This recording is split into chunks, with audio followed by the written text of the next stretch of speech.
और एक तरफ किसानों का एक धड़ा नए कानून के खिलाफ हमलावर है, वहीं दूसरी तरफ किसानों का दूसरा गुट सरकार के साथ खड़ा नजर आ रहा है और कानून को जारी रखने की मांग कर रहा है। भारतीय किसान यूनियन ने केंद्रीय कृषि मंत्री नरेंद्र तोमर से दिल्ली के विज्ञान भवन में बातचीत की, जिसमें यूनियन ने बिजली समेत 6 मुद्दे को सरकार के सामने रखा। कृषि मंत्री की ओर से राज्य सरकार के साथ बातचीत करने का आश्वासन दिया। हम बिलों के साथ हैं, सरकार के साथ हैं। कृषि में ऐसे सुधार बिलों की अपेक्षा लंबे समय से थी। सरकार की ये बैठक काफी सकारात्मक रही, जिसमें भारतीय किसान यूनियन ने किसानों के बीच भ्रम दूर करने का भरोसा दिया है और कहा है कि किसानों को नए कानून के फायदे बताएंगे। और दिल्ली में कड़ाके की सर्दी जारी है, लेकिन किसान अपनी मांगों के साथ सीमा पर डटे हुए हैं। सिंघू बॉर्डर का जायजा लिया है टीवी 9 भारतवर्ष संवाददाता मानव यादव ने। रिपोर्ट देखिए।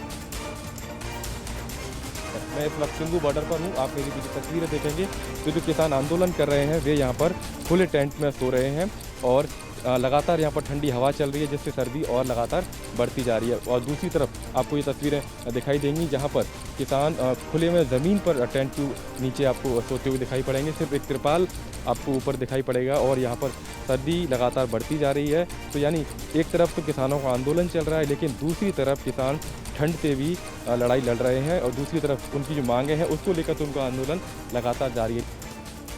एक ब्रेकिंग न्यूज आई है, ये खबर है अमेरिका से, जिसके अहम मंत्रालयों के हैकर्स ने वहां पर सेंध लगा दी है। बड़ी खबर आपको दे रहे हैं, पेंटागन और विदेश मंत्रालय में हैकर्स ने सेंध लगाई थी। मार्च से जून के बीच हैकर्स ने ये सेंध लगाई थी। तो अमेरिका से बड़ी खबर, यूएस के अहम मंत्रालयों में सेंध लगाई गई है हैकर्स की ओर से। पेंटागन विदेश मंत्रालय में सेंध लगाई गई है और वहां से डेटा चोरी किया गया है।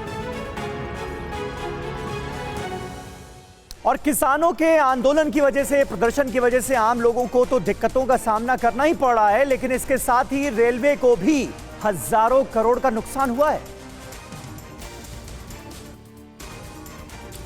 कोरोना महामारी की वजह से देश में जो लॉकडाउन लगा था, उससे रेलवे की इनकम पहले ही बेपटरी थी और जब धीरे धीरे ट्रेनों ने रफ्तार पकड़ना शुरू किया तो किसानों के प्रदर्शन की वजह से रेलवे की संपत्ति फिर डीरेल हो गई है। रेलवे के मुताबिक किसानों के प्रदर्शन की वजह से रेलवे को 2400 करोड़ का नुकसान हुआ है।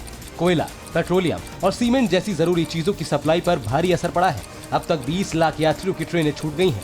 प्रभावित इलाकों के लिए अधिकांश ट्रेनों को रद्द कर दिया गया, जबकि 100 से ज्यादा ट्रेनों के रूट बदले गए। पंजाब और दिल्ली के लोगों को सबसे ज्यादा परेशानी का सामना करना पड़ा। बात पश्चिम बंगाल की करेंगे, जहां सियासत जोरों पर है। टीएमसी और बीजेपी में आरोप प्रत्यारोप का दौर जारी है और इस बीच मुख्यमंत्री ममता बनर्जी ने बीजेपी पर बड़ा हमला बोला है।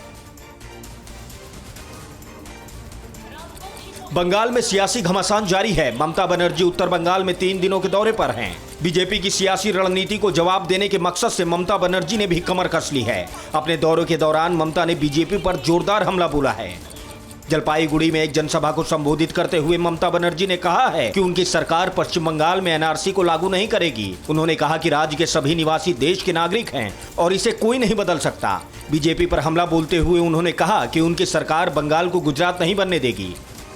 परवाह देश की, सोमवार से शुक्रवार रात 10 बजे टीवी 9 भारतवर्ष पर।